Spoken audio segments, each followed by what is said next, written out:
día de hoy. Muy buenas tardes. Gracias por estar con nosotros en este momento, en este recinto, para esta conferencia magistral. También doy la bienvenida a todas las personas que nos estén acompañando vía webinar y nos estén acompañando por Facebook Live. Les quiero explicar un poquito la dinámica del día de hoy. Vamos a dar paso a la conferencia magistral Formación de Empresas de Base Tecnológica, spin-off, desde los Centros Públicos de Investigación, por parte del doctor Alexei Fedorovich y Sea Navarro, que nos acompaña el día de hoy desde su tesis. Estamos en difícil. Las preguntas, las dudas que vayan surgiendo para las personas que nos están siguiendo desde Facebook y LinkedIn, si fueran tan amables de irlas colocando en el chat de cada una de las plataformas, habrá una persona de nuestro equipo que las estará monitoreando constantemente y podrán ser presentadas al final de la conferencia.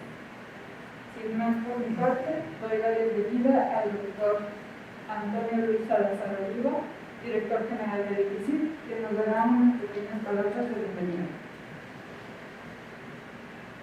Gracias, Carla, y gracias a todos por acompañarnos en esta conferencia magistral. Carla hizo el favor de indicarnos el nombre: Formación de Empresas de Base Tecnológica en los Centros Públicos de Investigación. Esta conferencia es para nosotros muy importante porque nos abre otro campo de visión a las actividades que se desarrollan en los centros públicos de investigación. Pero además porque tenemos la fortuna a esta conferencia magistral de contar con nuestro ponente, Alexei Sea, quien es un profesor destacado.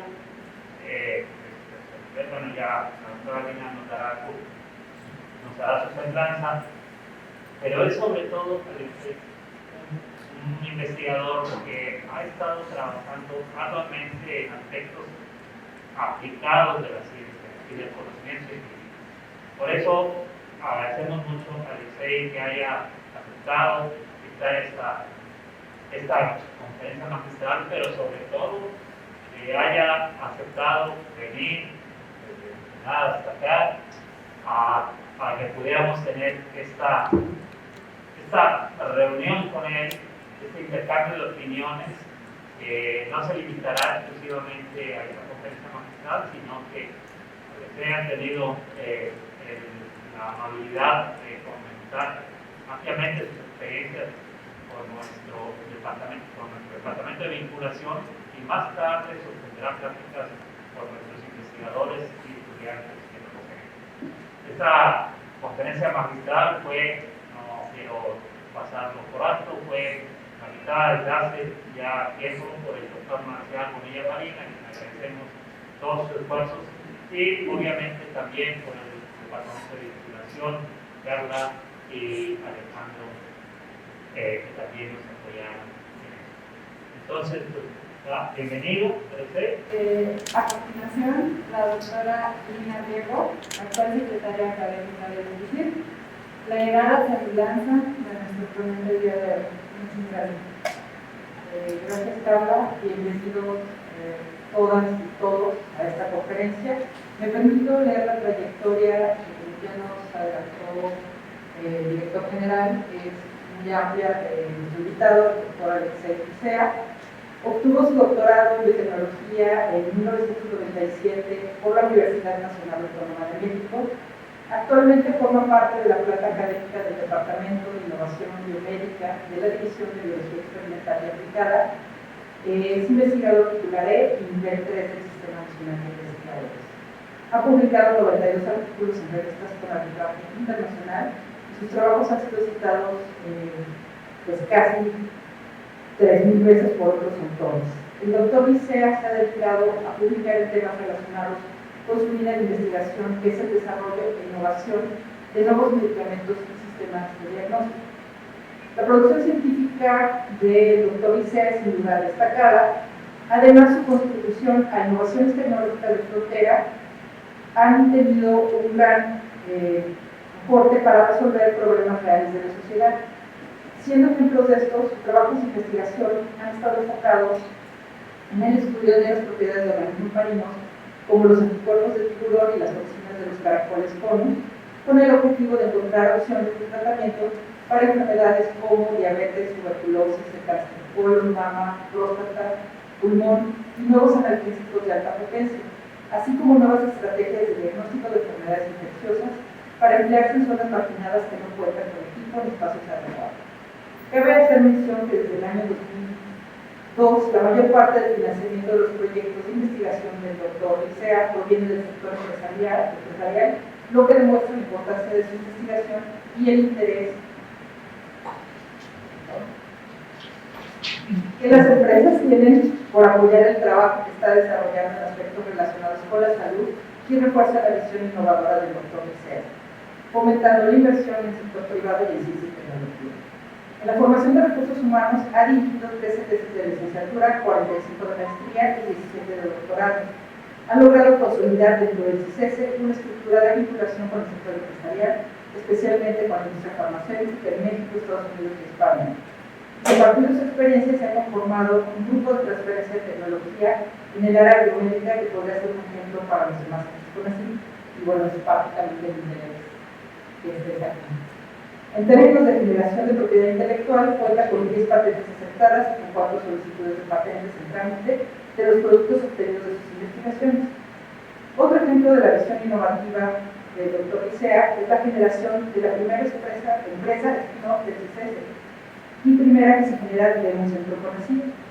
Este spin-off es la empresa Nova Proteins, misma que se encuentra conformada y mencionada desde el 2013, que se encarga de la generación de anticuerpos recombinantes de tiburón.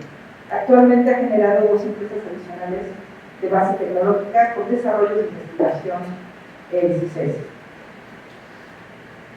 También el doctor Licea ha mostrado ser un gran gestor de recursos, ya que ha obtenido apoyo por parte del gobierno federal para la creación de la Unidad de Desarrollo Biomédico, ahora denominado Departamento de Innovación Biomédica, por un monto de 90 millones de pesos. Esta gestión no solo contempló el monto mencionado para la infraestructura y el equipamiento, sino además la gestión de plazas de investigadores, 3 plazas de técnico y 3 plazas administrativas para el apoyo de este proyecto. En 2014 fue galardonado con el Premio Estatal de Ciencia y Tecnología en el área de innovación, otorgado por el gobierno del estado de Baja California. También el doctor Licea ha dirigido el grupo de diagnóstico molecular SARS-CoV-2 de CICESE, cuyo grupo ha realizado hasta el día de hoy 24.994 pruebas de detección viral por medio de RT-PCR, la mayoría de estas para el municipio de Ensenada, y también dirige el grupo que realiza la secuencia nucleotípica del SARS-CoV-2 para identificar las variantes alfa, delta, epsilon y omicron en la población local. Todas estas variantes del virus se encuentran aisladas y cultivadas para realizar ensayos de administración viral sobre células de cultivo. Bueno, por lo anterior, la Dirección General de CICESE consideró que el doctor Licea tiene el perfil idóneo para desempeñar las labores de director de innovación y impulso de innovación, esperando que esta experiencia pues, sea llevada a otras áreas académicas del CICESE. Y pues como verán, contar ahora con el doctor Licea en nuestro instituto, pues seguramente redundará en proyectos de vinculación y de su experiencia también nos sirva a nosotros para impulsar este tipo de estrategias.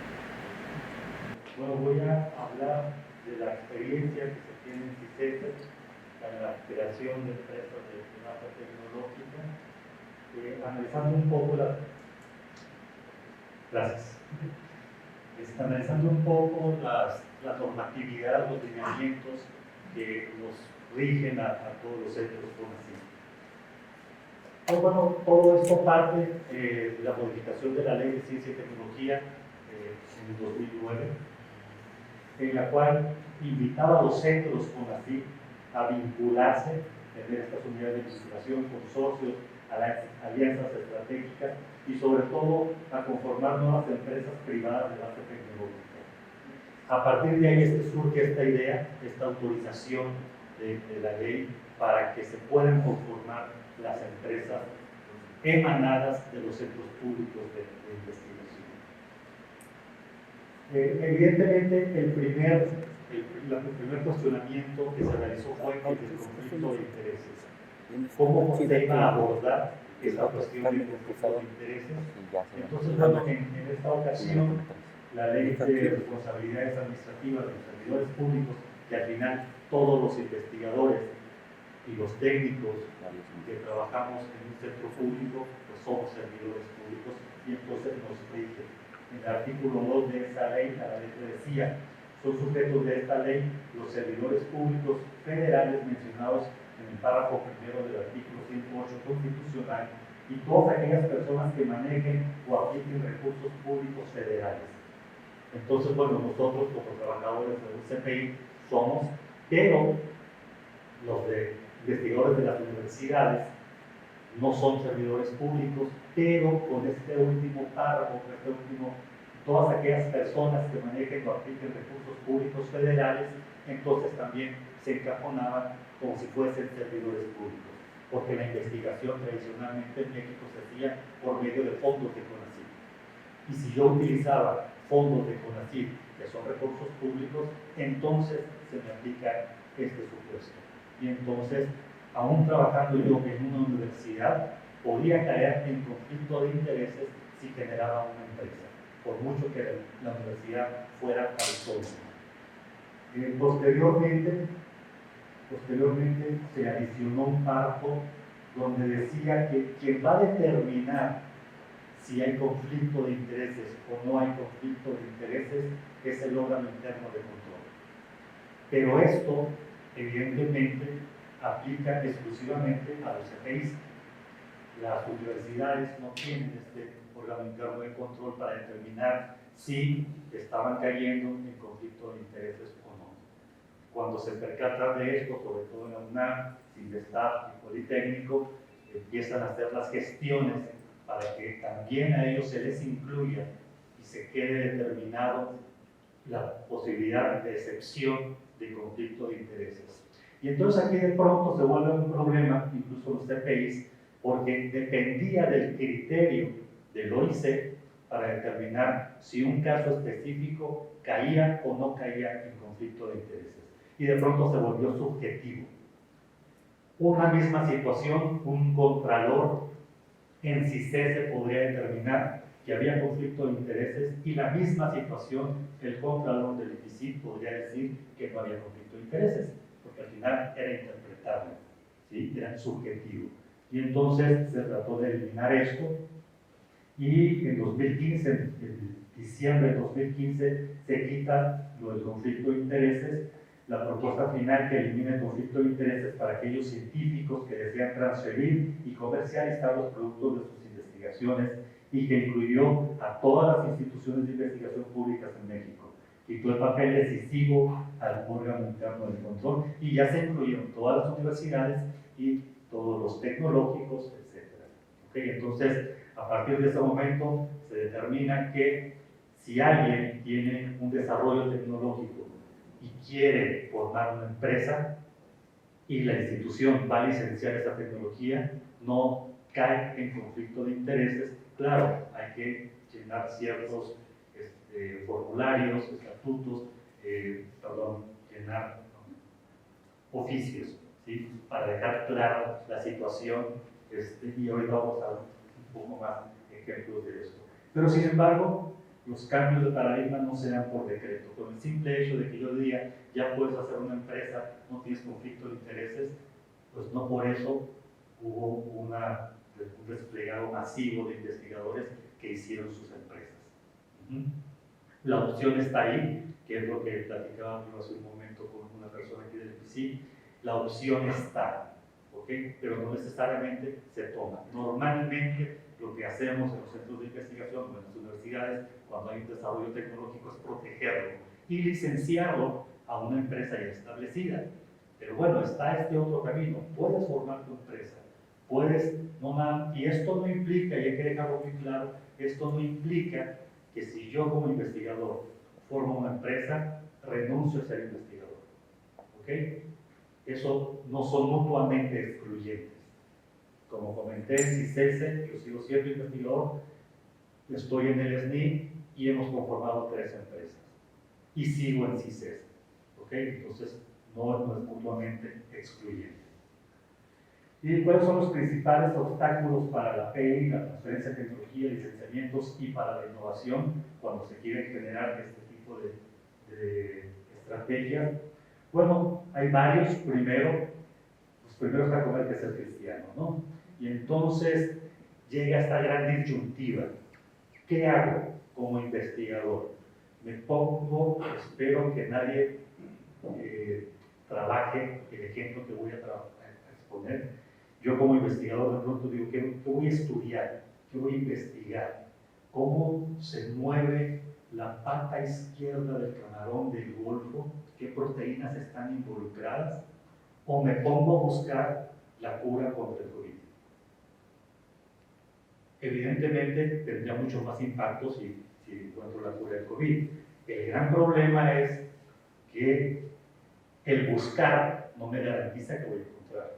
Yo me podría pasar 10 años buscando la cura del COVID y nunca encontrarla. O la de la tuberculosis y nunca encontrarla. ¿Sí? O la de la diabetes y nunca encontrarla.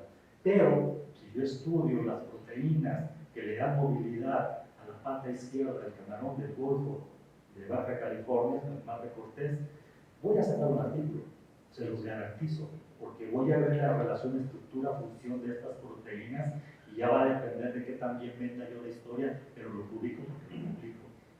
Y eso, evidentemente, me va a dar garantía de permanecer en el SNI, de recibir estímulos económicos, porque al final, seamos sinceros, hay una familia que mantener, hay un auto que pagar, hay una hipoteca que pagar, necesitamos esos recursos. Y entonces llega esta disyuntiva, ¿qué hago? Pero evidentemente se puede llegar a un equilibrio. Nosotros trabajamos muchísimo y siempre está comentario de ciencia básica o de ciencia aplicada. Es totalmente cierto, ¿sí? Pero creo yo, es un punto de vista personal, que hay muchísima ciencia básica desarrollada en este momento y que podemos empezar ya a buscar su aplicación. Yo trabajo con anticuerpos de tiburón, tengo una empresa de anticuerpos de tiburón, tengo varias patentes de anticuerpos de tiburón y empezamos estudiando los anticuerpos de tiburón, cómo estaba conformado el genoma en el tiburón. Todo lo que hicimos al principio fue ciencia básica y seguimos estudiando el sistema inmunológico del tiburón. Y esto nos da la base para poder desarrollar la tecnología y al final haber creado una empresa. ¿Por qué? Porque queremos alcanzar altos niveles en el SDI y bueno, eso es lo que comenté hace un momento, ¿no? Por eso, estamos presionados por el sistema, ¿sí? A realizar únicamente ciencia básica. Pero, bueno, existen las opciones de no necesariamente hacerlo. Las adecuaciones a la política tecnológica de CICESE para poder fomentar que los investigadores dieran este paso fueron estas las estrategias. Primero se modificó el Estatuto del Personal Académico para el reconocimiento de actividades de tecnología, para la recategorización de investigadores. Esto fue en agosto de 2014. Antes de esta fecha, de agosto del 14, para que una persona pudiera pasar de titular A a titular B, solamente contaba número de estudiantes y número de artículos. Para pasar del D al C, solamente contaba estudiantes y artículos. ¿Sí? Y entonces, en agosto del 2014, se dijo, bueno, vamos a considerar también los desarrollos tecnológicos. Y hubo un caso donde era un investigador titular A, con el mismo currículum, a partir de que se hizo este cambio, con el mismo currículum, sin incrementar un estudiante, sin incrementar una tesis o un artículo, brincó a titular B, con el mismo CV, por el simple hecho de que ahora se estaba considerando los desarrollos tecnológicos. Y entonces, bueno, esto ya es un pequeño impulso para los investigadores para poder buscar un poco más, que también trae beneficios. Posteriormente, en 2015, se le dio reconocimiento a los estudiantes en las patentes. Se estableció que también el estudiante puede tener actividad inventiva, puede ser inventor en la patente. Claro, el estudiante en maestría dura 2 años, doctorado 4, máximo 5, de acuerdo a los números de CONACYT. Evidentemente, cuando la patente se otorgue, cuando la patente, se haga el licenciamiento, cuando lleguen las regalías, pues el estudiante ya no va a estar aquí. Pero ese inventor y tendría derechos entonces a recibir las regalías, previo documento firmado con la institución, pero esto es un aliciente, y no es nada más un aliciente para los investigadores, para los estudiantes, pero también para el investigador, para tener más estudiantes, porque no es lo mismo yo como estudiante, estoy buscando con quién hacer mi maestría, con quién hacer mi doctorado, y el grupo A me ofrece darme mi grado de doctor con un artículo, 2 artículos, y yo sé que en el grupo B puedo tener también mi doctorado, mis 2 artículos y además una patente. Porque el sueño de todo el mundo siempre es vivir de tus regalías, ¿no? De tus rentas. Entonces, bueno, eso también hemos visto en CICESE, que las personas que patentan siempre tienen más captación de estudiantes. ¿Okay? Y se revaloró los puntos académicos de una patente en 2018 en los estímulos económicos que recibíamos anteriormente, que realmente contaba para ver cuántos puntos tenías, eran los estudiantes y los artículos. La patente tenía un puntaje muy bajo, ¿sí? Si estabas en el SNI, dependiendo en qué nivel, te da cierto porcentaje. Cuántos artículos tienes y en qué posición estabas, te da cierto puntaje. Cuántos estudiantes graduaste, te da cierto puntaje. Si los graduaste dentro de la eficiencia terminal, fuera de la eficiencia terminal te da menos, etc. Todo eso se analizaba para ver los estímulos económicos del personal académico. Y había un segmento, sigue habiendo un segmento que se llama otras actividades. Y en esas otras actividades ponías conferencias, entrevistas, patentes, etc. La sumatoria de todo eso te daba un punto nada más. Es decir, la patente valía .05, una cosa así. Casi como una entrevista de radio, ¿no? Y entonces, bueno, en 2018 se analizó, si queremos impulsar esto, pues hay que darle un valor más adecuado. En el IPICIT, gratamente vi sus estatutos, me percaté que ustedes lo tienen considerado desde hace tiempo. Una patente acreditada al IPICIT y comercializada equivale a 2 patentes registradas, ¿sí? Y una patente registrada con crédito al IPICIT es igual a 2 patentes en trámites publicadas en la Gaceta. Es decir, cuando yo leí esto, no tiene idea del gusto que me dio, que estoy hablando con colegas. Me dio muchísimo gusto leer esto en sus estatutos. Y si bueno, una patente sometida tiene la equivalencia a 2 artículos. Cuando antes no valía mucho. Yo me sentía muy orgulloso de lo que teníamos cuando leí esto, dije, wow, nos falta. Y bueno, la patente tarda mucho tiempo en ser entregada, 5 o 6 años en México, si es en Estados Unidos puede ser más rápido en Europa o en algunos otros países, pero bueno, en México tarda mucho tiempo. Entonces, para no tener que esperar estos 5 o 6 años a que se registrara, para que te digan los puntos, existe en el proceso 2 trámites donde se somete una patente. Primero te hacen un examen de forma, está bien estructurado la patente, la escritura. Si pasa ese examen de forma, entonces te dan una puntuación que equivale a lo que equivale a un artículo. Cuando pasa el examen de fondo, que ya es propiamente cuando se te va a otorgar, te dan otra vez la puntuación, estoy hablando de CICESE, y ahí es donde ya puede valer lo que valen los artículos. ¿Okay? Eso es como lo vemos nosotros. Las actividades para las puntuaciones, bueno, ustedes las conocen, esto es para los estímulos académicos, es lo del IPICIT. Esto no hay que platicarlo mucho, es cómo se ganan ustedes los puntos. CICESE se obtiene, como lo comenté hace un momento, ¿no? En materia de propiedad intelectual, en el IPICIT, en el capítulo 3, el punto 8 establece que el IPICIT asegurará a los creadores de conocimiento, inventores, sus derechos autorales y, en su caso, mediante convenio, en términos del artículo 163 de la Ley Federal del Trabajo, la retribución económica. Es decir, les garantizan que si esto se llega a comercializar, les van a pagar sus regalías. Es lo que establece sus lineamientos en materia de propiedad intelectual, pero esto va a ser según su nivel de participación en el mismo. Es algo que estamos platicando en una reunión previa que sostuvimos el día de hoy con el grupo de innovación del IPC. Es muy importante que cuando se someta una patente quede bien establecido qué porcentaje de participación tiene cada uno de los inventores. Es extremadamente importante y es muy recomendable que sea antes de que se someta, cuando todo el mundo está contento, tiene buena voluntad, te toca el 10% de acuerdo a tu capacidad inventiva, la aportación inventiva que tuviste. Claro, estoy de acuerdo con 10%, no hay problema, donde firmo y se tiene que firmar, ¿sí? Porque si esto llega a comercializarse y llegan, esperemos, las grandes regalías, ya no voy a caer el 10%.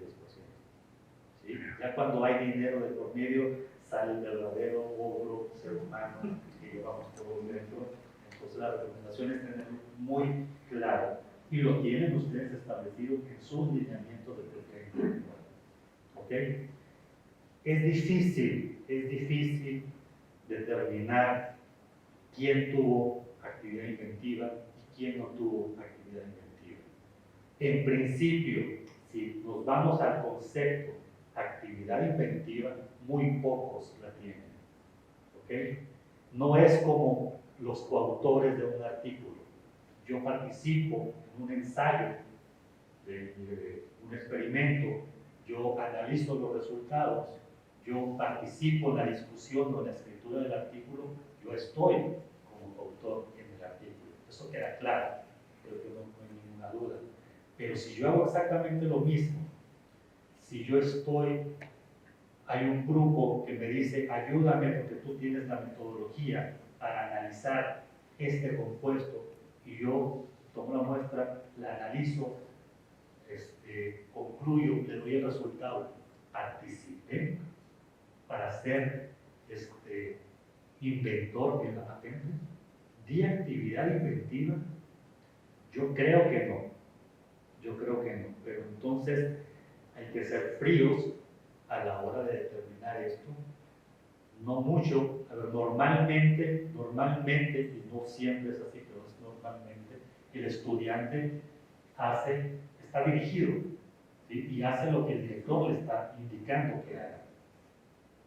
Entonces, en realidad, un estudiante difícilmente podría tener actividad inventiva, pero estamos promoviendo pues que la tengan. Entonces, hay una balanza que hay que equilibrar ahí, porque tampoco puede estar llena de 50, 30 inventores porque hicieron un ensayo, un ELISA, o corrieron un gel, una cosa así, ¿me explico? En una patente realmente debería estar solamente quién tiene actividad inventiva, quién aportó algo, quién tuvo eso, ¿me explico? Puede ser complejo. En el capítulo 5, tratamiento de la propiedad intelectual desarrollada a través del esfuerzo de un individuo, esto es algo que me llamó mucho la atención de sus lineamientos, que no lo tenemos en CICESA y que lo vamos a tener que considerar, porque en principio uno trabaja a tiempo completo en la institución. Si yo desarrollo algo de ciencia, pues se supone que lo hice en mi institución, y si lo hice en mi institución, el dueño de la patente de la institución no soy yo soy el inventor. Ajá. Pero ustedes, me llamó mucho la atención que sí consideran que una persona puede tener un desarrollo inventivo fuera de la institución en sus tiempos libres. ¿Sí? Y claro, esto se vuelve más fácil en ciertas áreas. Si soy programador, pues puedo programar a las 11 de la noche en mi casa y hacer todo un trabajo en mi casa sin utilizar las instalaciones del IPC. Claro, siempre y cuando no use la computadora del IPC. Ajá. Pero se contempla esta parte, donde un investigador, un trabajador del IPC puede tener las compensaciones complementarias pues, en su, este es el 5, puede tener invención y entonces podría patentar él por su cuenta. Claro, hay que hacer unas declaraciones para que no se vaya a prestar malas interpretaciones y a caer en conflicto de intereses. Hay áreas sobre todo las de matemáticas, por ejemplo, que yo puedo hacer mis análisis en mis tiempos libres. Cada domingo en la tarde lo dedico a hacer deducciones, hipótesis, qué sé yo, que sí puedo hacer. Difícilmente yo que trabajo con tiburones, pues voy a justificar que tengo unos tiburones en mi casa. No se puede. Pero me llamó mucho la atención esto y al final es necesario considerarlo. Los congratulo que tengan esa parte. En su capítulo 6, las intenciones de los trabajadores del INPC, compensaciones y complementarias y distribución de regalías. ¿Cómo se reparten las regalías ustedes? O se las van a repartir, no sé si ya llegaron. Cuando lleguen, 30% del grupo de investigadores, el investigador por los investigadores, de lo que entre. Si entra 1.300.000, se van a repartir entre el grupo de investigadores, 30% la dirección académica y el 40% la dirección para los gastos inherentes al desarrollo de la institución. Claro, esto es, en todos los casos, el otorgamiento de la compensación será después de que se cobren todos los gastos inherentes a la patente, al desarrollo tecnológico, porque la institución incurre en muchísimos gastos para proteger, para mantener, para licenciar, hacer evaluaciones, son muchos los gastos. Entonces, una vez que entre el dinero, la institución tiene que recuperar ese dinero y lo que sobra, entonces, pero bueno, eso es normalmente una o dos veces, los dos primeros pagos de la regalía. Y a partir del tercero, pues ya te cobraste, ya estaría todo en esta repartición. ¿Okay? Por eso es muy importante, porque aquí en este 30% del grupo de investigadores, ¿cómo se va a repartir? Si previamente no se hizo el documento que mencionamos hace un momento, donde se establece cuánto aportó cada investigador o los estudiantes, no va a haber manera de ponerse de acuerdo. Por eso es tan importante al principio establecerlo. Entonces ya está firmado por todos, con mutuo acuerdo, llegaron 1.000.000, son 300.000, son 3 investigadores, todos participaron igual, 100.000 a cada uno y se acabó. No, pues que yo tenía 80%, pues ahí te va 80%, 10, 20 y listo, pero ya fue establecido previamente. Porque ya que empieza a entrar dinero, la cosa se puede poner fea. La recomendación, algo que tenemos en CICES, es una bolsa de propiedad intelectual. Esta bolsa, precisamente para cubrir todos estos gastos que estoy mencionando, puede surgir de estos mismos ingresos que entran de regalías o de lo que entra de overhead, por ejemplo, ¿no? Tener una bolsa determinada y que entonces ya la dirección de impulso pueda estar ejerciendo los gastos. Y la pregunta es, ¿y el laboratorio que generó la propiedad intelectual? No sé cómo se distribuyen ustedes el overhead. En CICES, el overhead, que es del 35%, se distribuye un porcentaje como del 25% dirección general, después un 3%, 4% la dirección, el departamento, el posgrado del cual el investigador trabaja y la dirección de estudios de posgrado. Pero el laboratorio que generó esa invención no se lleva nada. Y entonces dependes como investigador que eres productivo en cuestión de propiedad intelectual, de que ingresó un dinero por una patente que tú licenciaste, la institución, pues, pero tú, pues debería de caerle algo al laboratorio para seguir promoviendo a las personas que hacen eso, ¿no? Tampoco el CICES lo tenemos contemplado, pero es algo que se está trabajando en un documento para hacer la propuesta de que el dinero que entre de regalías, al menos un porcentaje pequeño, llegue a ese laboratorio para incentivar que se siga trabajando en propiedad intelectual, en desarrollo tecnológico. Estos son los lineamientos de CICES. Si entra de un peso a 99.999, el 70% es para el grupo de investigadores. ¿Ok? De 100.000 a 499.000, el 50% es para los investigadores. ¿Ok? Va disminuyendo conforme se incrementa el monto, disminuye el porcentaje y a partir de 500.000 es el 35%. Ustedes tienen establecido el 30%, en CICES dependiendo del monto. ¿Ok? Y aquí hay que tener cuidado con los términos empleados, el pago de regalías. No confundir este pago de regalías con el pago a participantes o pago por transferencia de tecnología.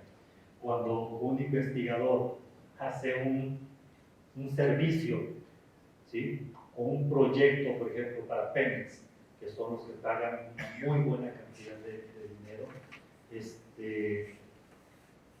hay un porcentaje que se llama pago a participantes, donde el investigador se lo puede llevar a su bolsa, ¿sí? Si CESE tenemos el 24%, hasta el 24% del proyecto se puede repartir entre el grupo de investigadores, ¿ok? Siempre y cuando ese 24% no alcance, no sobrepase el 100% de su salario, ¿ok? Entonces, si llega un proyecto de 100 millones de pesos de Pemex, yo diría, pues me tocan 24 millones. Pero evidentemente eso es muchísimo más de mi salario. Entonces se topa el salario. ¿Ok? Eso es el pago a participantes. Y hago mención porque ustedes saben que hay una nueva ley. Una nueva ley que dice que nadie puede ganar más que el presidente de la República. ¿Ok? Y entonces, aún cuando yo tengo derecho a ese 24%, siempre y cuando no sobrepase el 100% de mi salario, podría llegar a ganar más que el presidente. Y entonces está aprobado. ¿Okay? Por esta ley que aplica a los servidores, de la remuneración de los servidores públicos. Pero, entonces, evidentemente, lo primero que uno piensa es, esto me va a incentivar a los investigadores, porque y si le llega el 5% de la cura de cualquier padecimiento, digo, qué sé yo, que lleguen millones y millones de dólares un día de pago de regalías por un muy buen desarrollo tecnológico, pues esto implicaría que no me pueden dar más de lo que gana el presidente, ¿sí? Porque es una remuneración. Entonces, claro que ya tuvimos que hacer todo un análisis, una interpretación legal, y tomando en consideración lo que dispone la ley de remuneraciones, estos tipos de ingresos, estoy hablando de las regalías y pago participantes, no pueden ser considerados como percepciones ni ordinarias ni extraordinarias. Es claro que tanto la ley de remuneraciones como el manual identifican que ambos tipos de recursos, los ordinarios y los extraordinarios, provienen de recursos autorizados en el presupuesto de egresos de la federación, no así las regalías e ingresos por participar en proyectos externos.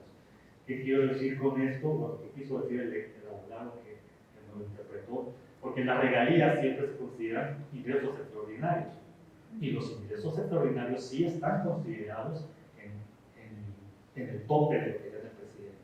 Pero lo que nos interpretó el abogado es siempre y cuando sean recursos fiscales. Las regalías no son recursos fiscales, entonces la continuación de esta interpretación. Por otra parte, cabe recordar que los ingresos a los que se hace referencia están previstos en la Ley de Ciencia y Tecnología, de la cual deriva su tratamiento la Ley de Ciencia y Tecnología Reglamentaria de la fracción 5, muchas cosas técnicas de abogados, pero al final esto es importante. Es una ley especial que regula de manera específica lo que en esta está contenido, pero que en este caso es el régimen especial al cual está sujeto el Sistema Nacional de Ciencia, Tecnología e Innovación, y que está por encima de lo que establece una ley general. Digamos que este es el sustento para decir, no hay problema, si te llegan 100 millones de dólares de regalía, dale. ¿Okay? Y bueno, estoy hablando de todos los conceptos y todas las situaciones que hay que considerar para entonces decir, órale, me aviento a tener mi empresa de base tecnológica o voy a seguir realizando transferencia de tecnología porque me da todos estos beneficios. ¿Okay? Estas son las opciones que manejamos en CICESE para hacer una transferencia o un licenciamiento. Cuando una empresa nos dice, quiero un licenciamiento de tu patente o de tu solicitud de patente, porque se puede licenciar aún gastando la solicitud. Le pedimos un pago por adelantado al momento de la transferencia y regalías relativamente bajas. ¿Qué son relativamente bajas? Cuando se va a licenciar hay que hacer una evaluación de la tecnología. Entonces, el evaluador, por una persona externa, el evaluador en su reporte menciona, se recomiendan regalías del, voy a poner un ejemplo, del 2 al 5%. ¿Ok? Entonces, si la empresa nos da un pago por adelantado, le cobramos el 2%, es decir, la parte inferior o intermedia. Si no hay pago por adelantado, entonces pedimos regalías altas, es decir, el tope, o si queremos, podemos pedir un poco más. Esa era la recomendación del evaluador, ¿no? Podemos pedir 5, podemos pedir 6, si la empresa acepta, pues bueno. Y la otra opción es que no hay regalías, entonces, porque la empresa dice, a mí me interesa tu patente, quiero comprarla para fines prácticos, ¿sí? No quiero estar atado a tu institución dando regalías cada 6 meses o cada año, yo quiero tener derecho total de esta patente, y entonces, bueno, en la evaluación también dice que esta tecnología vale tanto, ¿sí? Y entonces ya la institución dice, ok, pues te sale en tantos millones, tienes, aquí está el cheque. Nunca nos ha tocado este caso, desafortunadamente, porque es más bonito, supongo. Pero bueno, estamos en eso. Conacit apoyó mediante PACE a las empresas. Ustedes saben que en este momento es muy criticado eso, para generar transferencias de tecnología. ¿Cuáles son los impedimentos que nosotros hemos observado? ¿Sí? La falta de visión global de la institución y falta de comunicación efectiva.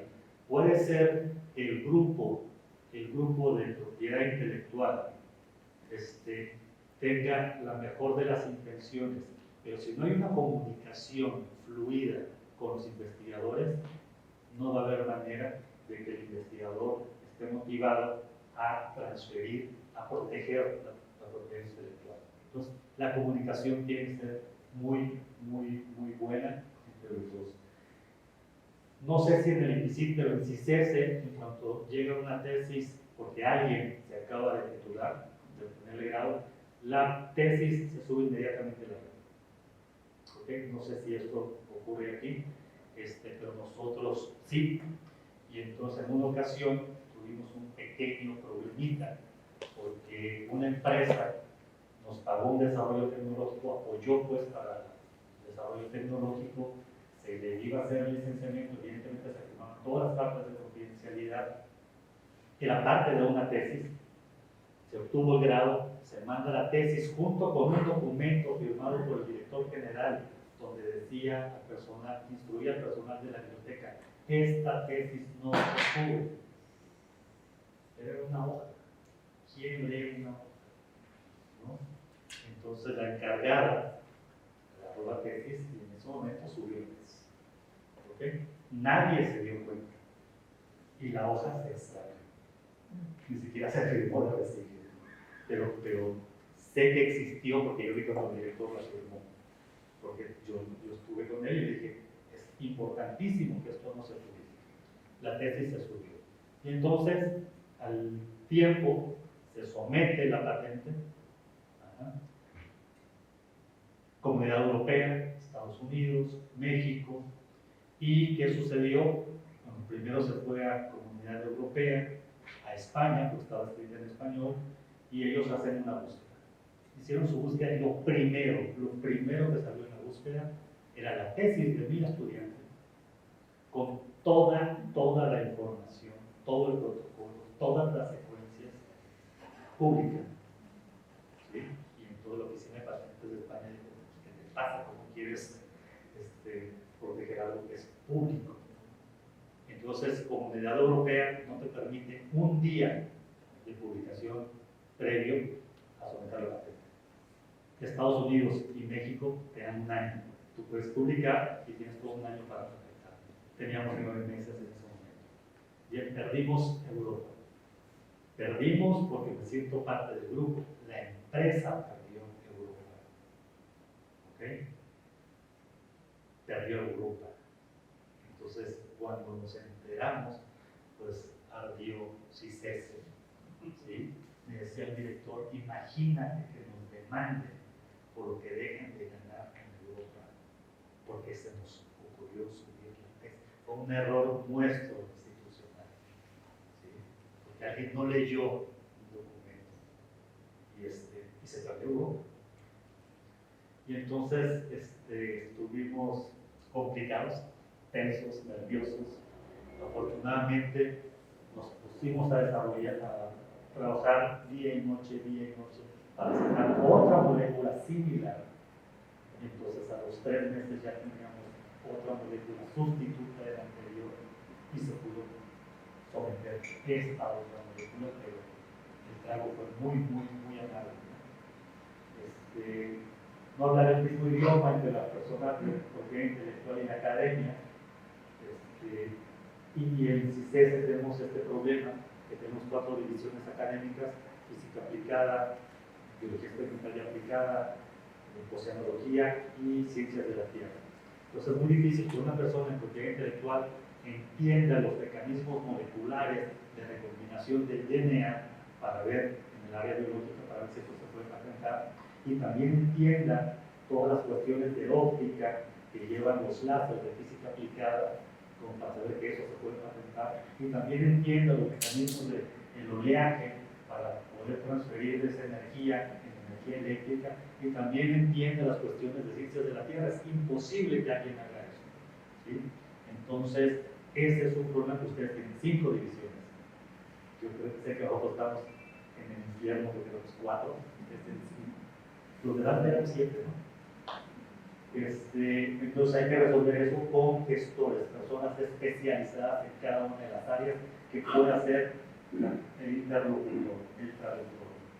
Ya lo platicamos, ciencia básica contra aplicada, cambios en la administración, pueden tener un grupo directivo muy entusiasmado a la propiedad intelectual y de pronto el siguiente decir, pues a mí no me interesa eso, yo soy básico, no me interesa. Afortunadamente son menos los ejemplos de eso. Tener esta bolsa para el pago de cambios de propiedad intelectual, porque sale una patente y la primera pregunta es ¿quién va a pagarla? ¿No? Entonces, si se tiene esta bolsa, puede ser suficiente. Y el investigador no da la información por miedo al robo, no deja madurar el bebé. Eso es muy común. Cuando vas con un investigador y le pides información, ¿por qué te la voy a dar? Tuvimos un caso muy radical, donde era una molécula muy interesante, era una empresa muy interesada, pero el investigador decía, pues sí, pero yo tengo que ir a vigilar que el proceso de producción lo hagas bien, y tengo que determinar incluso, porque yo siempre, en todas las conferencias, dije que esto iba a ser muy barato, quiero ver en cuánto lo vas a vender y por qué. Quería tener influencia incluso en el precio del mercado, que no tenemos ni idea. Entonces toda la empresa dijo, no les puedo decir lo que dijo, pero no sé eso. ¿Okay? Y entonces, bueno, ya la empresa, el ejemplo de CICESE, con todo lo anterior, el primer obstáculo al que nos enfrentamos fue, si es una empresa, nos van a quedar robadas. Las empresas siempre son aventajadas, por decirlo de manera decente, ¿no? Y si es una empresa, debe pagar por el conocimiento, el pago upfront que les platiqué hace un momento. Pero estamos hablando de una empresa que está emergiendo de la institución, creada por un investigador de la institución. Digo, no nos morimos de hambre como investigadores, pero tampoco tenemos las grandes cantidades de dinero como para ser empresarios realmente, ¿no? Y si van haciendo la empresa y me pides de entrada un pago que sabes que va a tener que salir de mi bolsa, a lo mejor ni siquiera me alcanza, ¿no? Porque no necesariamente la empresa nace y ya tiene los 100,000 inversionistas ahí. Puede ser hasta familiar, ¿no? La empresa. Bueno, cuando en Estados Unidos y en Europa dan dinero para que la empresa crezca, pero bueno, en un CPI, con la normativa que tenemos, claro que eso es imposible, ¿no? Estos son algunos antecedentes de esa primera empresa que se creó. Desde el año 2000 se trabajaba en este aislamiento de proteínas por actividad biológica. Tenemos algunos productos, algunos anticuerpos que inhibían citocinas, detección de péptidos con actividad neurológica, diagnóstico de tuberculosis humana y bovina, tenemos fármacos para diabetes tipo 2, tuberculosis, cáncer y colon. Se tenían, estos eran los clientes que se tenían para estos proyectos, estas empresas, Laboratorios Silanes, Jingway, que es una empresa de San Diego, Budima, que es una empresa de Guadalajara, y Yosume, que es una empresa de San Diego. Esos eran nuestros clientes en CICES, ¿ok?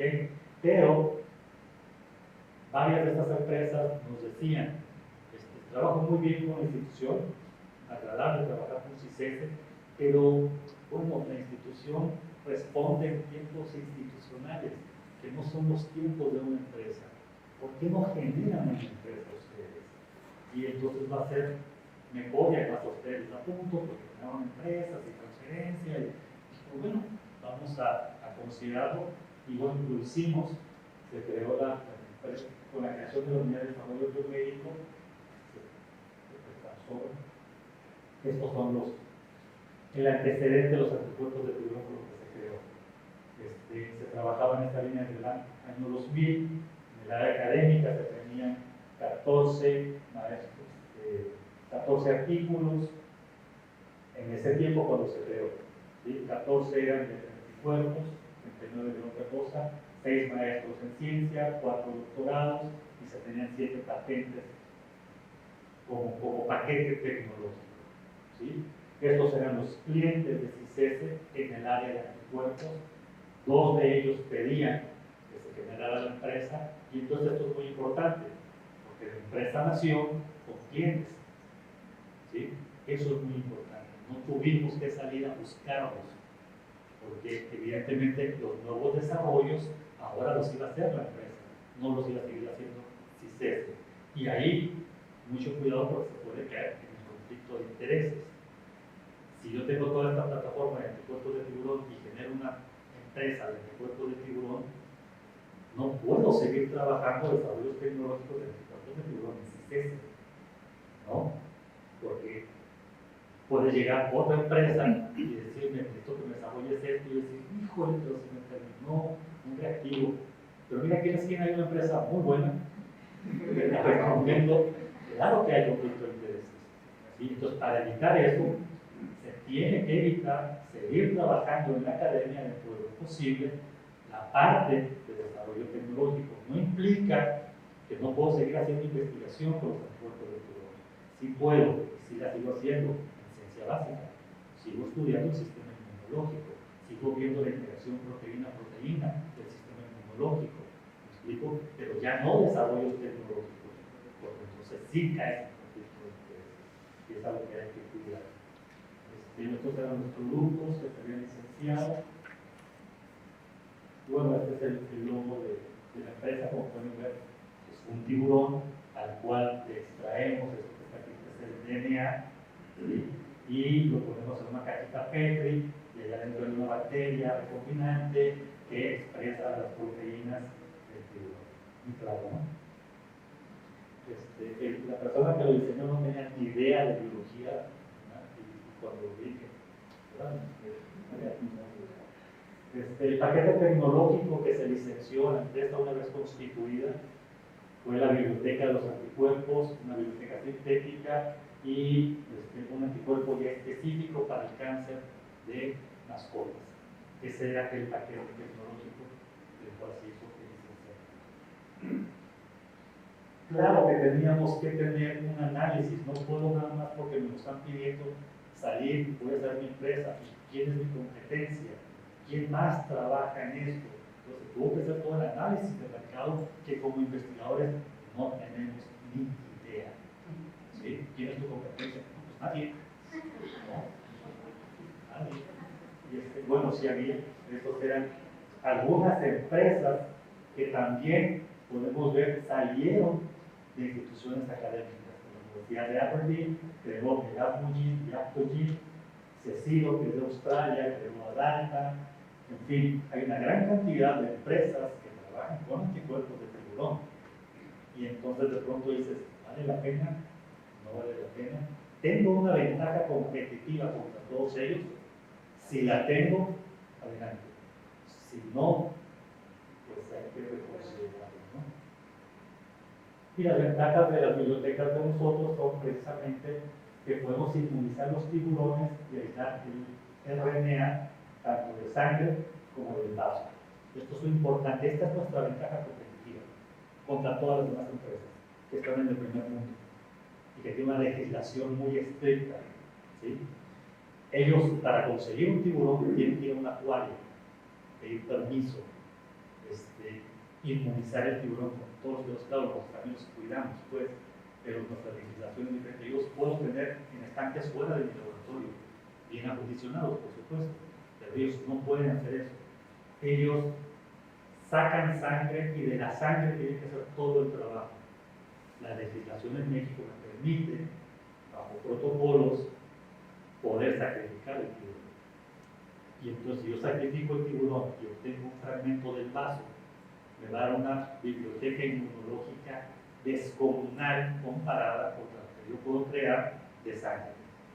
Esa es la ventaja competitiva de la empresa, el poder utilizar el vaso del tiburón para generar las bibliotecas, que ya no lo hacemos, porque como vieron, tenemos bibliotecas sintéticas, ya usamos nada más las sintéticas, pero comercialmente nuestra ventaja competitiva es decir, yo puedo utilizar el vaso, aunque ya no lo usemos, porque ya tenemos las bibliotecas sintéticas. Pero eso es lo que nos ha abierto el camino contra toda la otra competencia. Hay que buscar esa ventaja competitiva. Y bueno, nuestra biblioteca sintética también presenta algunas ventajas contra las otras, y estos son los negocios comerciales ya de la empresa, y llegaron más. ¿Ok? Y llegaron más. ¿Cuáles fueron las condiciones que CICESE nos dio para transferirnos? No nos cobró por adelantado, que al principio sí querían, pero después llegó algún rato. No hubo un pago por adelantado, no se pagaron regalías durante el primer año. El primer año de comercialización, porque no comercializamos inmediatamente, había que hacer ciertos arreglos todavía. Entonces, nos dio 3 años para empezar a comercializar. Te doy el licenciamiento. A partir de hoy tienes 3 años para comercializar. A partir de que empiece la comercialización, el primer año no te voy a cobrar regalías. Necesito que te capitalices, ¿sí? Que tengas dinero, pues. Si te empiezo a cobrar inmediatamente, puedes capitalizar y entonces no va a funcionar la empresa. Se pagaron regalías del 1.5 durante el segundo y tercer año.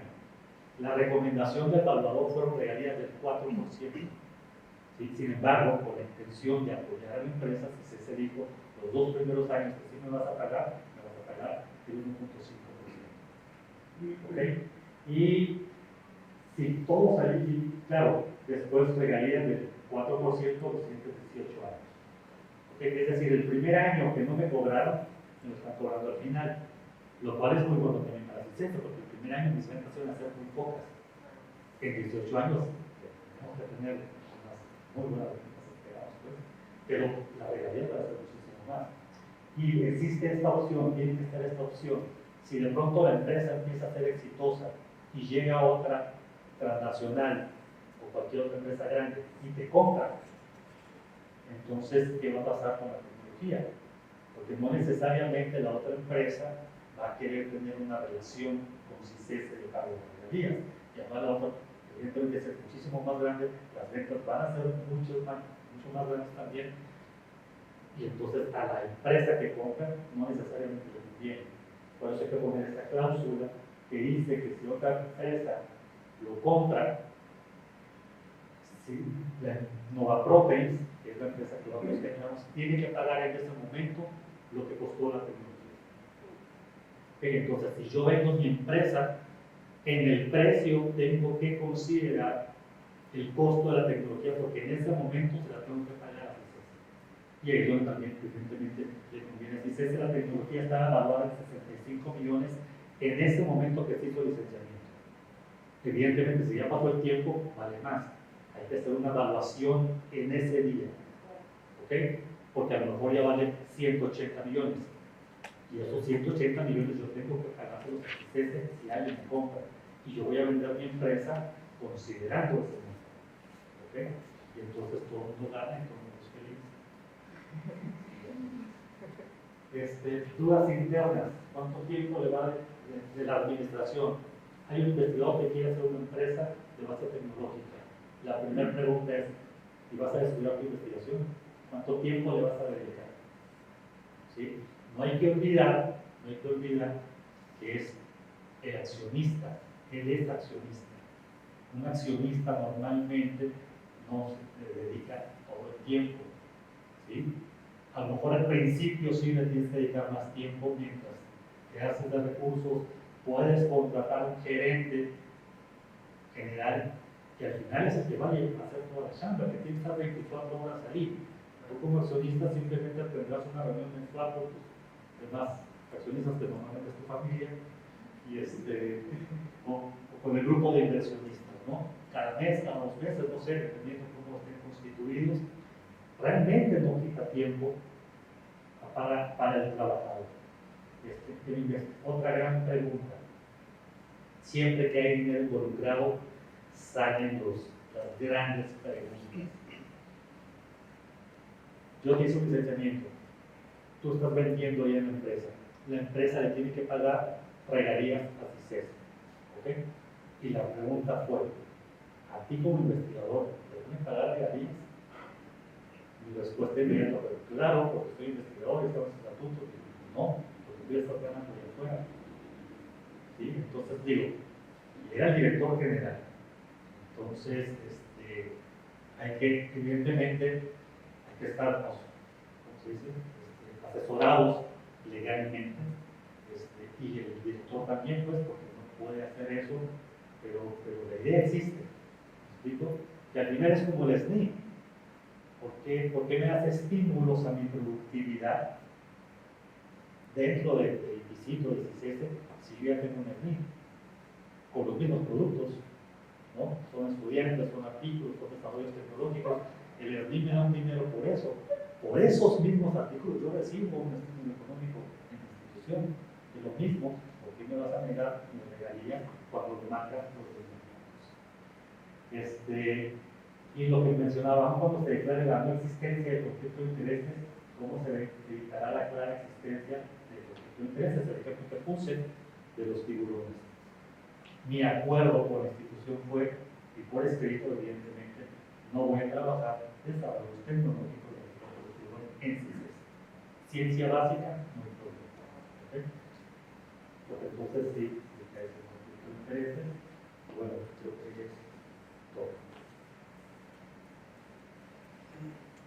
¿Dudas, comentarios, sugerencias, aportaciones, quejas? Abrimos el espacio a preguntas. Acá.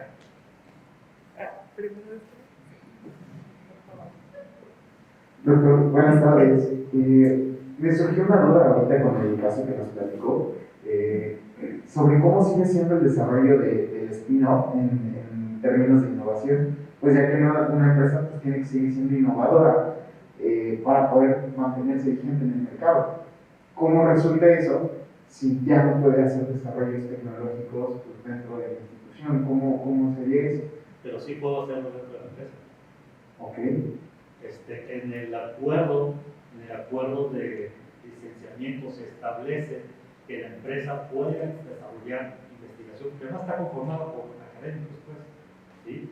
Sí lo puedes hacer, y si surge nueva propiedad intelectual, tiene que avisarle a CICES y por mutuo acuerdo, de buena fe, se pondrán de acuerdo de si CICES debe participar todavía en esa propiedad intelectual, que es derivada del licenciamiento. Si es así, en principio CICES debería ser partícipe también.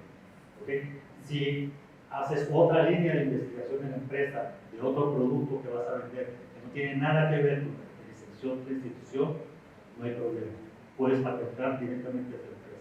Pero la empresa sí da el producto, desarrolla productos, pero pues, al final tiene un componente académico, científico, y tienes la capacidad de desarrollar más productos ahí. Si se van a patentar y son derivados de, le avisas a la institución, se ponen de acuerdo. Si la institución dice no, ya no me corresponde, si dice sí, se ponen de acuerdo y listo. Muchas gracias, doctor. Gracias.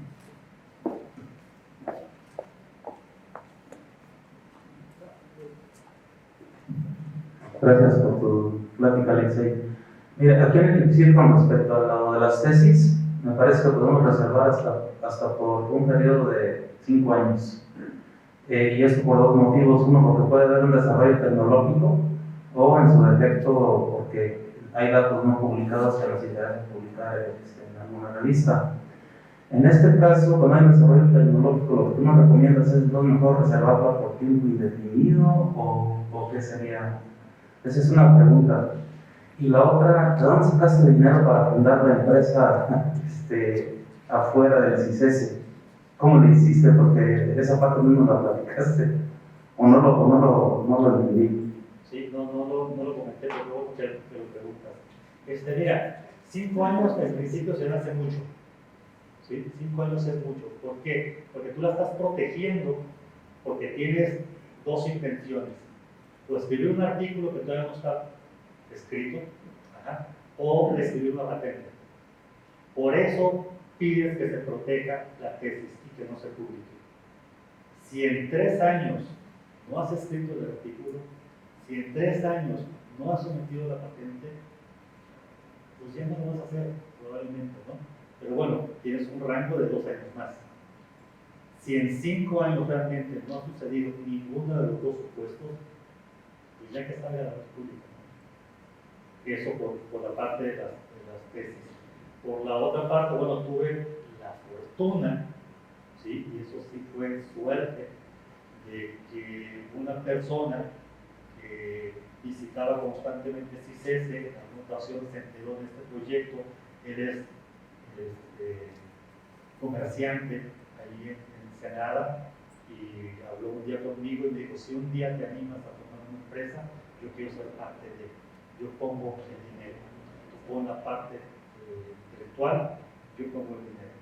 Y bueno, él ya tiene toda una infraestructura porque tiene varias empresas y él se encarga de toda la cuestión contable, todas las cosas que yo me hubiese sabido y la empresa estuviese quebrada hace mucho tiempo. Pero tuve suerte. Vamos a darle también voz a las personas que nos están siguiendo por las plataformas y continúo con las preguntas en el foro.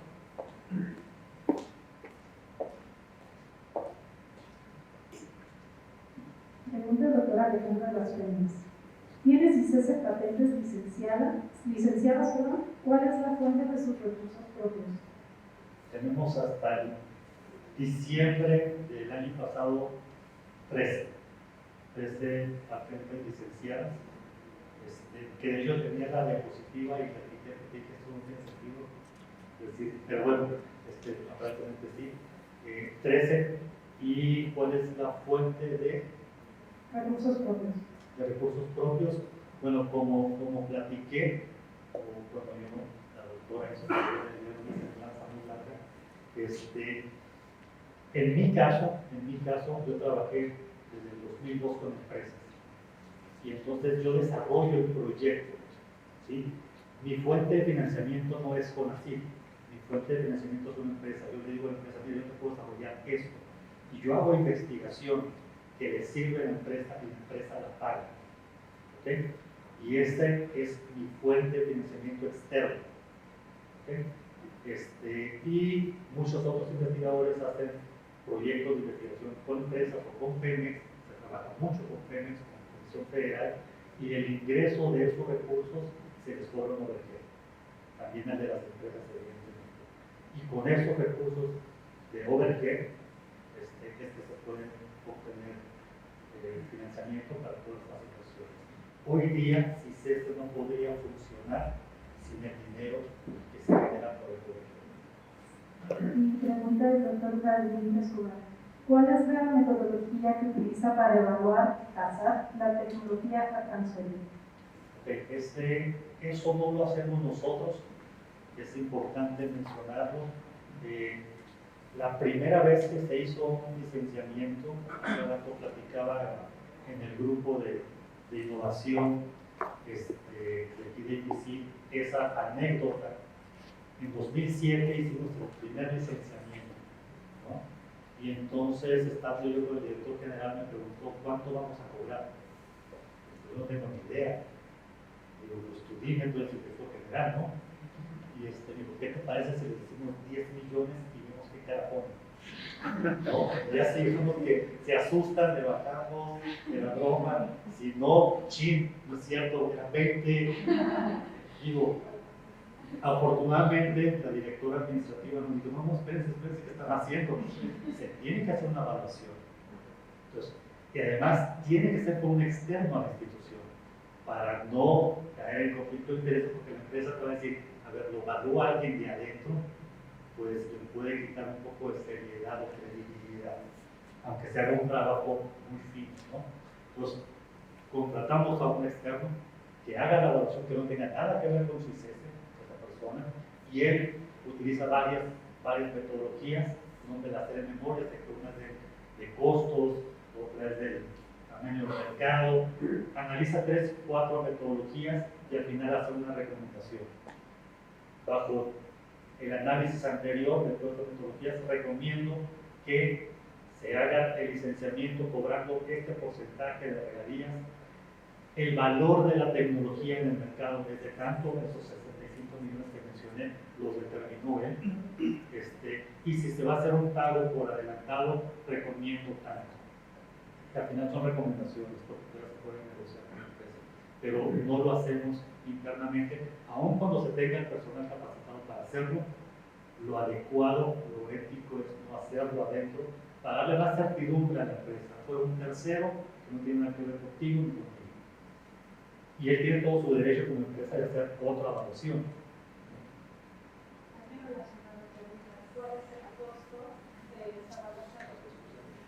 Es que es relacionada a la pregunta. ¿Cuál es el costo de esa evaluación de esa persona externa al instituto?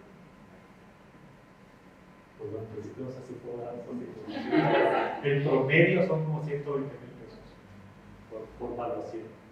¿Sí? Que recuerden, puede sonar mucho, pero es una inversión de la institución, porque una vez que ingresen las regalías, uno de los puntos de lineamiento dice, no se reparten mientras no se haga el cobro de lo que se gastó. Entonces la institución va a recuperar ese dinero. Muchísimas gracias por tu presentación, tu conferencia. Yo, digamos, soy nuevo en estas cosas, pero después de esta, pues quedé más todavía. A mí me surge esta pregunta, porque salió durante toda la práctica, de licenciamiento. Me parece muy importante esta situación de licenciar tu empresa.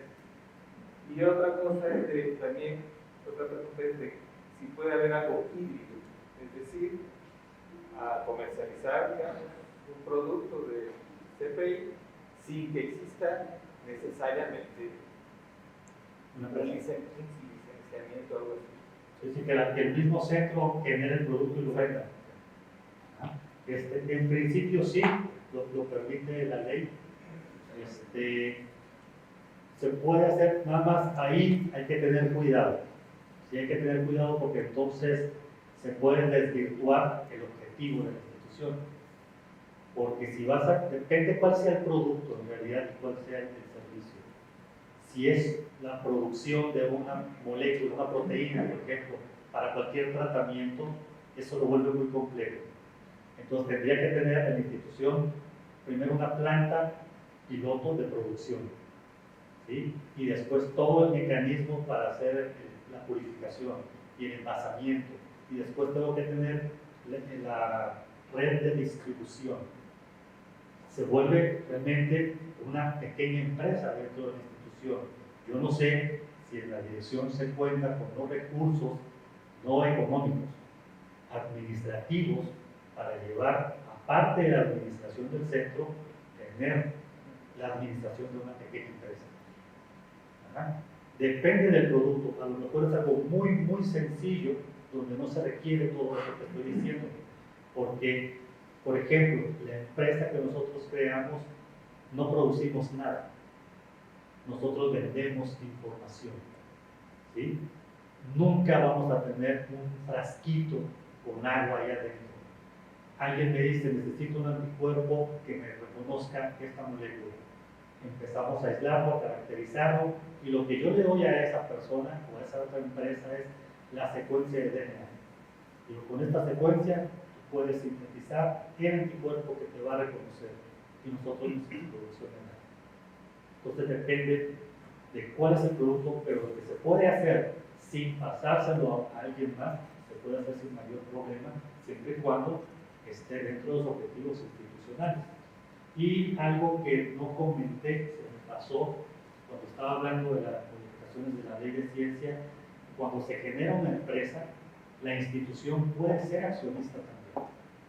¿Okay? Puede ser parte de, ahí hay que tener cuidado en algunas cosas. Primero, el porcentaje no puede ser muy alto. Si mal no recuerdo, 24%. Si tú llegas al 25%, entonces ya se vuelve una paraestatal. Y a esa empresa le va a aplicar la ley de compras, ¿sí? Que sabemos cómo son las leyes de compras de Hacienda. Y lo va a vigilar el OIC a la empresa. Entonces, todo lo que puede ser lento en la institución, los tiempos institucionales se trasladan a la empresa. ¿Y quién quiere una empresa así? Entonces no puedes pasar del 24%. Por otro lado, pero bueno, puedes tener ganancias, ¿no? Pero si de pronto la cultura de la innovación y del desarrollo de empresas se generaliza y a la vuelta de 10 años tienes 50 empresas generadas por investigadores, que será muy bueno, y la institución funciona en las 50 empresas, es muy riesgoso, porque imagínate que alguna de ellas hace una tranza por ahí de esas que factura mal o sirve de puente para estos fraudes. ¿Me explico?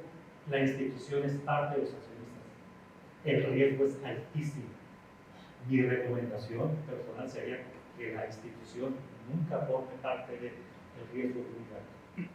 ¿Sí? Y claro, los directivos van a ser carne de cañón del OIC, de la función pública, porque al final no puedes controlar lo que está allá afuera. Puedes controlar lo que está allá afuera. ¿Sí respondí? Sí, muchas gracias. Yo tengo una pregunta, bueno, es una pregunta para nosotros. La situación que está cambiando ahora, corrígeme si estoy equivocado, ahora se espera que las patentes van a ser propiedad de CONACYT y eso cambia totalmente las reglas del juego, como nos has comentado. Y la pregunta es si se puede hacer transferencia tecnológica sin necesidad de ahogarse o de incluirse en la patente. Mira, ahorita existe un caso real, que es las cátedras, ¿sí? Todos los catedráticos, la propiedad industrial, intelectual que generen es propiedad de CONACYT. Y de hecho hace tiempo hubo un alboroto por ahí a nivel nacional en ese sentido. Y yo no le veo sentido, ¿sí? Porque lo comenté hace un momento, todo lo que yo genere en mis horas laborales es de CICES. Yo soy el inventor, pero es de CICES. Todo lo que ustedes generen aquí en horas laborales es del EPICID. Es de quien te paga. A los catedráticos les paga CONACYT, son empleados de CONACYT. Por lo tanto, legalmente el dueño de esa propiedad intelectual es CONACYT. No hay vuelta de hoja. ¿Sí? Eso es la prioridad. Ahora, en los estatutos del personal catedrático de CONACYT, en esa sección dice claramente la propiedad intelectual generada será propiedad de CONACYT. CONACYT podrá dar una transferencia de ese porcentaje que le corresponde a la institución en la cual se desempeña el catedrático. Entonces, si un catedrático participó en un desarrollo tecnológico y en la institución el grupo de investigadores tiene el 80%, es decir, IPICIT tiene el 80%, el catedrático le correspondía el 20%, es decir, CONACYT tiene el 20%, CONACYT no va a hacer nada con un 20% de algo. ¿Me explico? El problema es que IPICIT tampoco va a hacer nada con el 80% restante, ni el 100%. No puedes licenciar el 80% nada más. CONACYT no puede licenciar el 20%, necesitas el 100%. Por eso está establecido que pueden hacer la transferencia al IPICIT para que entonces ya maneje el 100% y ya lo haga a quien quiera. Lo otro que tú acabas de comentar, lo he escuchado en varias ocasiones, pero no he logrado ver un solo documento que lo establezca. Eso es a nivel de chiste. Lo he escuchado muchas veces, que ahora CONACYT va a ser dueño de toda la propiedad intelectual que se genera en sus centros de investigación, IPCIT, CICESE, CICNO, etc. Pero yo no sé nada real al respecto. Lo que sí es real dentro de los catedráticos es que no hay mayor problema. ¿Sí? CONACYT debe de ser dueño porque es el empleador, pero lo puede transferir. El problema, hay patentes compartidas. Nosotros tenemos en CICESE una donde somos copropietarios de CICESE y 4 empresas. Somos 5 dueños de esa patente. Entonces nos ponemos de acuerdo, se le hace licenciamiento a solamente una de las empresas para que tenga el 100% y pueda manejarlo y ya le pagará regalías a todos los demás. Pero no hay problema con La eso. otra parte que se puede hacer transferencia tecnológica, dejando a un lado la patente. Mira, la patente te da certidumbre. La patente es una capacidad de monopolio que tiene la empresa. Entonces yo no veo por qué una empresa iba a querer que le des un licenciamiento de algo que no está protegido y que cualquier otra empresa lo puede hacer y le va a dar competencia. Yo como empresa querría una patente muy sólida donde nadie más va a poder hacer lo mismo que hago yo en los próximos 20 años. Bueno, por ejemplo, no hay patente. Ah, no, pero es secreto industrial. Sí, pero en México no es patente. Sí. Pero es una de las figuras de la protección industrial. El secreto industrial es parte de las figuras. Nada más tienes que tener todo el cuidado del mundo de que ese secreto industrial no se rompa. ¿Sí? Lo puedes manejar así también. Sí, puedes licenciar un secreto industrial. El riesgo evidentemente es mucho más alto. Aquí, Alexei, gracias por la plática, muy interesante. Está muy centrada en el concepto que acabas de describir, la patente. Es un desarrollo, un conocimiento nuevo, que en principio dices, lo acabas de decir, ninguna empresa lo puede replicar, solamente yo, y lo tengo protegido con una patente. Y entonces, pero en nuestros institutos, en nuestros laboratorios, no necesariamente generamos nuevos conocimientos. O sea, hay productos que son sencillamente, tienen una ventaja, por ejemplo, regional, ¿no? O sea, sí existen en el mercado, pero aquí en México nosotros lo podemos proveer. Eso también se puede registrar, puede ser el núcleo del nacimiento de una empresa de base tecnológica. Sí puede ser el núcleo y ahí lo que vas a transferir es el know-how, el conocimiento de cómo se hace el proceso.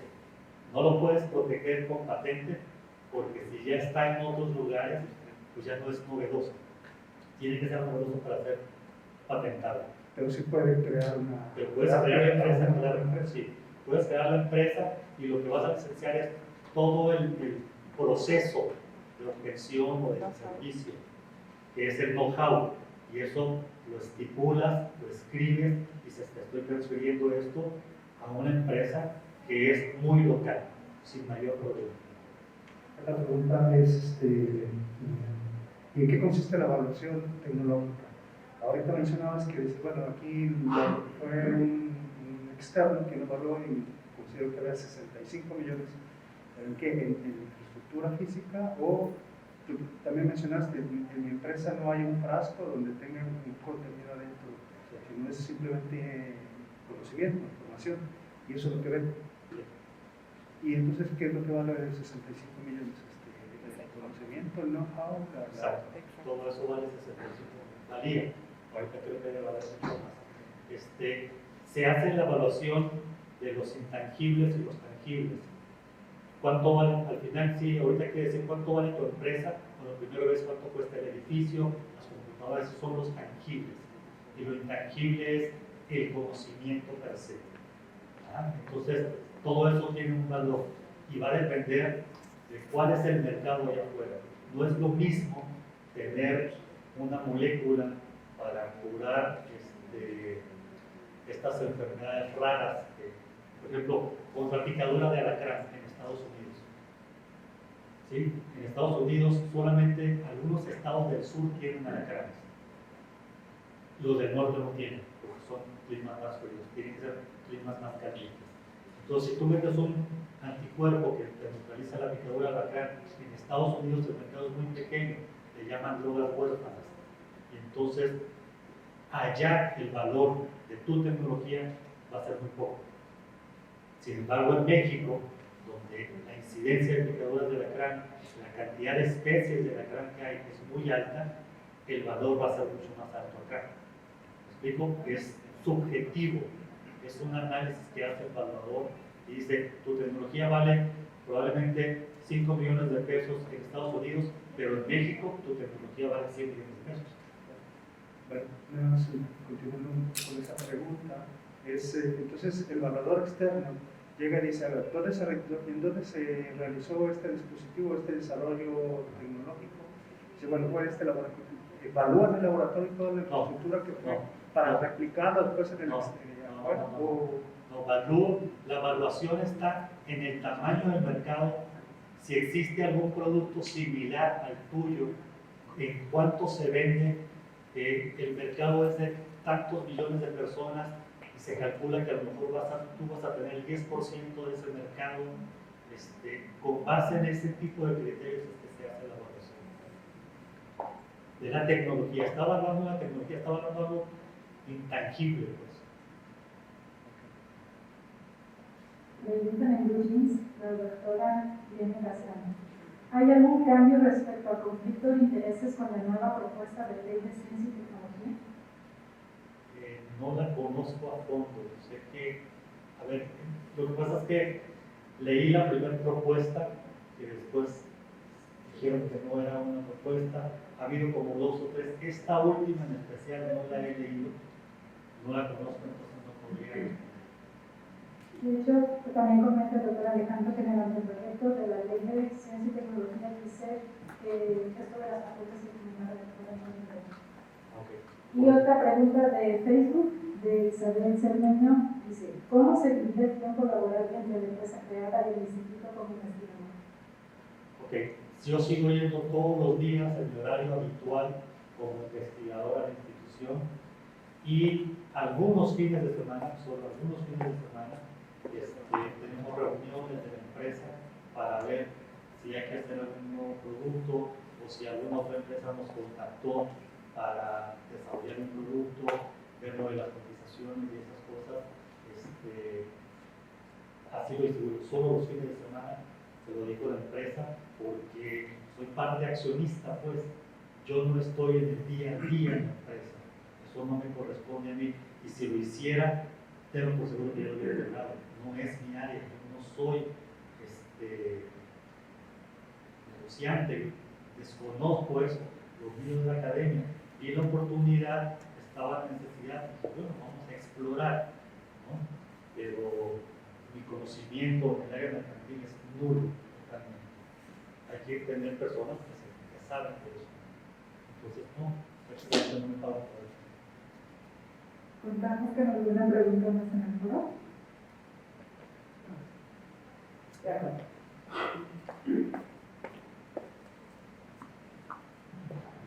Nada más cuestiones de claridad. Entonces, creas una empresa donde tú formas parte de esa empresa. Por lo tanto, tienes participación en ganancias, supongo, como cualquier. Sí, no sueldo, pero sí participación. Dividendos. O sea, de balance anual, te ganas una parte.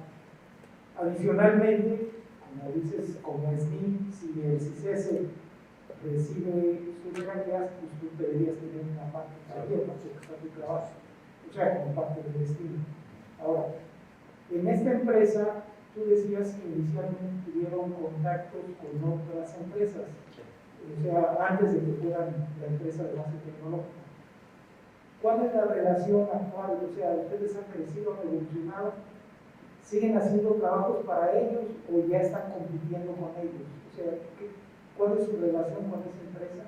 Porque supongo que ustedes siguen evolucionando y a lo mejor ya son competidores o no cabe eso. No cabe con la empresa, de empresa a empresa. No, porque nosotros somos desarrolladores de los insumos de ellos. Ellos van a hacer, por ejemplo, una prueba de embarazo, poner un ejemplo burdo, ¿no? Y con una prueba para detectar COVID. El ejemplo más claro, que fue real. Una de las empresas nos dijo, con quien habíamos trabajado el diagnóstico de tuberculosis, quiero diagnosticar COVID en muestras de saliva en 3 minutos. Y entonces lo que nosotros hicimos fue desarrollar, aislar el anticuerpo que reconociera el virus, ¿sí? Y que él lo pudiera utilizar en su sistema de diagnóstico. Yo le entrego a él, a esta empresa, la información genética que mencioné hace un momento. Ellos se encargan de producirla, purificarla, ponerla en su dispositivo y empezar a vender. Ellos pagaron por el desarrollo del anticuerpo y están pagando regalías a mi empresa, de las mismas que yo voy a tener que pagar a CICES. Y como empresa de base tecnológica, ustedes dan información como la que acabas de decir, ¿no? De secuencias genéticas, pero no llegan a producir nada. O sea, eso es porque ustedes así lo Porque así lo determinaron. decidimos, exacto. Pero puede haber una empresa que sí hiciera el Sí, antígeno. de hecho el socio capitalista pues, de la empresa me ha dicho, vamos viendo cuánto cuesta todo ese equipo y a lo mejor vamos a tener más ganancias, ¿no? Pero ahorita el modelo de negocio que tenemos es vender información. Pero es porque lo decidimos así nosotros. Pero usaste la infraestructura de tu laboratorio, ¿no? Para vender esa información. No. Alguien me preguntó eso, ¿verdad? No, la empresa no está en CICES, la empresa está fuera de CICES.